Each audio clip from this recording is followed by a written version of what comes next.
Welcome to the History Lane. Today, we'll journey back to the Cold War era, an age where the United States and the Soviet Union competed for dominance, not just on Earth, but in the great expanse of space. This is the story of the space race, a time when humanity's ambitions reached for the stars. Buckle up as we travel through the years 1955 to 1975, 2 decades that forever changed our place in the universe. The story of the space race begins during one of the tensest periods in modern history, the Cold War. The world's 2 superpowers, the United States and the Soviet Union, were locked in an ideological and military standoff. But this rivalry wasn't limited to nuclear arms or ground wars.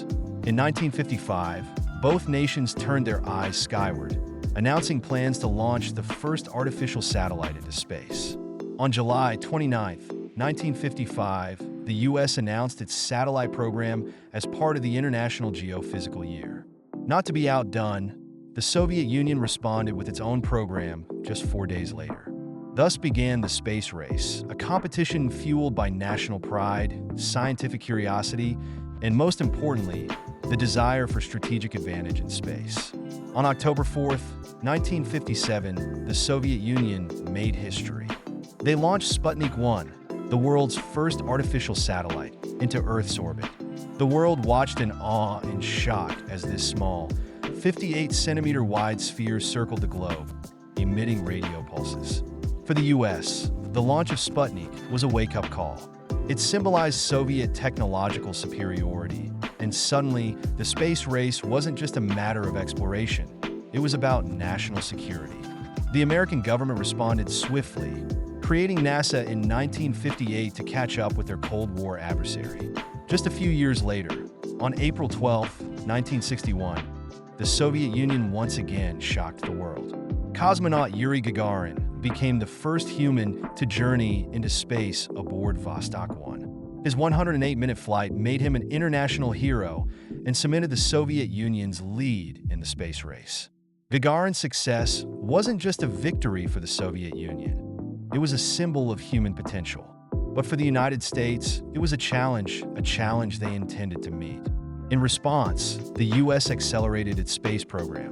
On February 20th, 1962, John Glenn became the first American to orbit the Earth aboard Friendship 7. This marked a turning point for NASA. While the Soviet Union had taken the early lead, the U.S. was now closing the gap. The U.S. space program, now gaining momentum, had its eyes set on an even bigger goal, one that would eclipse all previous achievements. In 1961, President John F. Kennedy set a bold new goal: to land a man on the moon and return him safely to Earth before the end of the decade. What followed was one of the most ambitious engineering feats in human history: the Apollo program.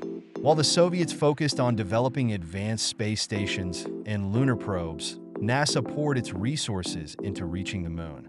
The Apollo program saw many successes and failures, but it all culminated in July 1969. On July 20th, 1969, Neil Armstrong and Buzz Aldrin became the first humans to set foot on the moon during the Apollo 11 mission.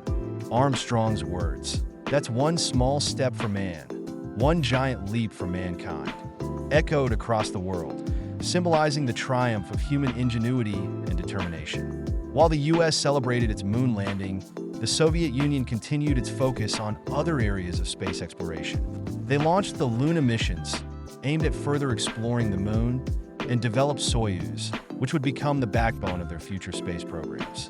By 1975, the space race had begun to wind down. That year, the Apollo-Soyuz test project symbolized a new era of cooperation.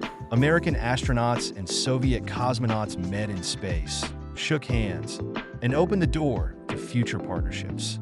The space race as a competition was over, but the legacy of those 20 years lives on. From the launch of Sputnik to the first steps on the moon, the space race defined an era of incredible technological advancement and human achievement. But it wasn't just about the rivalry between 2 superpowers. It was about our collective desire to explore the unknown. Thanks for watching The History Lane. If you enjoyed this video, don't forget to like, subscribe, and hit the bell icon so you never miss an episode. What topic should we cover next? Let us know in the comments. Until next time, keep exploring.